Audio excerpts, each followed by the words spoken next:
Assalamualaikum warahmatullahi wabarakatuh. Perkenalkan, nama saya Lisna Fitri Solehati dari Prodi Pendidikan Agama Islam. Saya akan menjelaskan aliran Qadariyah dan aliran Mu'tazilah. Yang pertama, aliran Qadariyah. Aliran Qadariyah berasal dari kata qadaro, yang artinya kemampuan dan kekuatan. Lalu bagaimana sih munculnya aliran Qadariyah ini? Munculnya aliran Qadariyah ini dilatar belakangi dengan persoalan politik.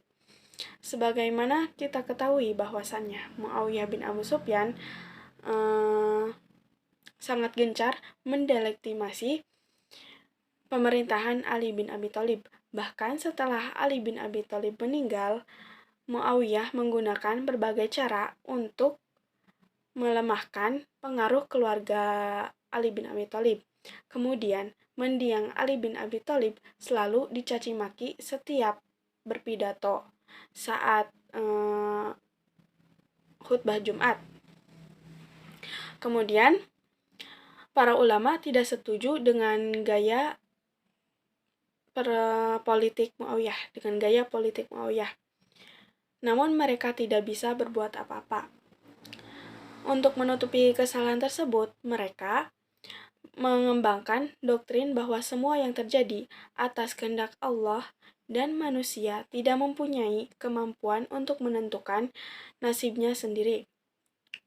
Yang terakhir, muncullah Ma'bad al-Jauhani dan Ghailan ad-Damasiki dan melontarkan kritik terhadap Muawiyah dengan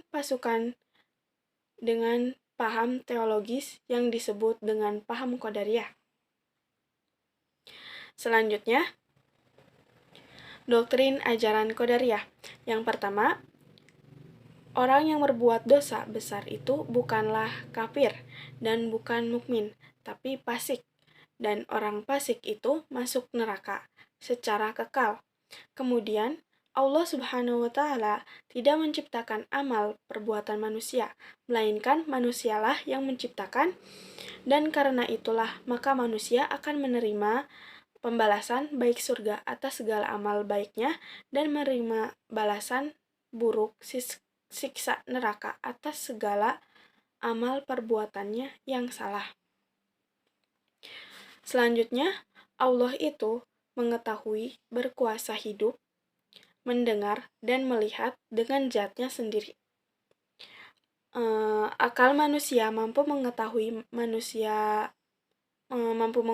mana yang baik dan mana yang buruk, walaupun Allah tidak menurunkan agama. Sebab katanya segala sesuatu ada yang memiliki sifat yang menyebabkan baik atau buruk.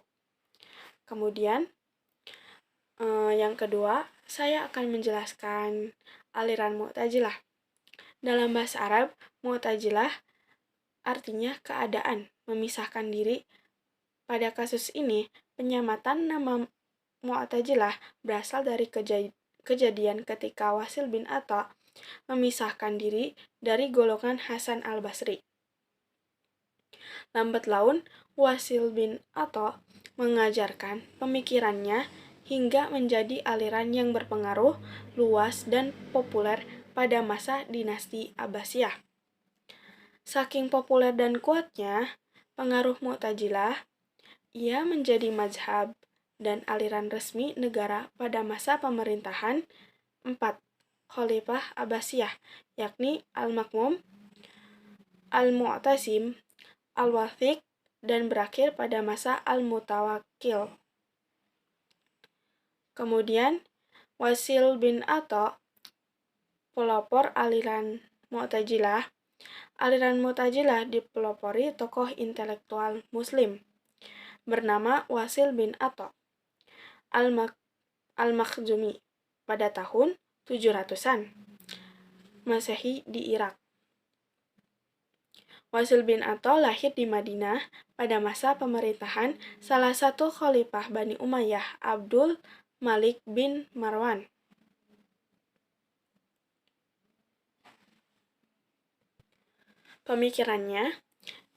pemikirannya Wasil bin Atta, yaitu orang pertama yang meletakkan kerangka ajaran Mu'tazilah. Yang kedua, pencetus paham al-manzilah bain al-manzilatain, paham Qadariyah, dan paham peniadaan sifat-sifat Tuhan. Tokoh yang kedua, Abu Huzail al-Alaf, yaitu seorang filosofi Islam. Ia mengetahui banyak falsafah Yunani yang memudahkannya untuk menyusun ajaran Mu'tazilah. Selanjutnya, ia melahirkan dasar-dasar dari ajaran as-salah wal aslah. Yang ketiga, Al-Jubai, merupakan guru Abu Hasan al-Asy'ari, pendiri aliran Asy'ariyah. Pendapatnya yang masyhur adalah sifat Allah Subhanahu wa Ta'ala, kewajiban manusia, dan daya akal. Yang keempat, An-Nazam. Pendapatnya yang terpenting adalah mengenai keadilan Tuhan. Dalam hal ini, ia berpendapat lebih jauh dari gurunya Al-Alaf. Kemudian, kalau Al-Alaf mengatakan bahwa Tuhan mustahil berbuat zalim kepada hambanya, maka An-Nazam menegaskan bahwa hal itu bukanlah hal yang mustahil. Bahkan, Tuhan tidak mempunyai kemampuan untuk berbuat zalim. Ia berpendapat bahwa perbuatan zalim hanya dikerjakan oleh orang yang bodoh, sedangkan Tuhan tidak demikian.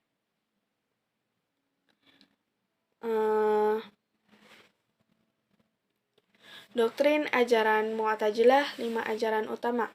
Yang pertama, at-tauhid, keesaan Allah. Apa sih keesaan Allah itu? Tuhan itu esa, tidak ada yang menyamainya. Bukan benda, jisim, bukan orang, bukan jauhar, bukan pula arad. Tidak berlaku padanya, tidak mungkin mengambil tempat, tidak bisa disifati dengan sifat-sifat yang ada pada makhluknya yang menunjukkan ketidakazaliannya. Kemudian, yang kedua, keadilan Tuhan. Kaum Mu'tazilah berpendapat bahwa manusia dihukum oleh Allah karena ia melakukan dosa dan diberi pahala karena berbuat amal baik.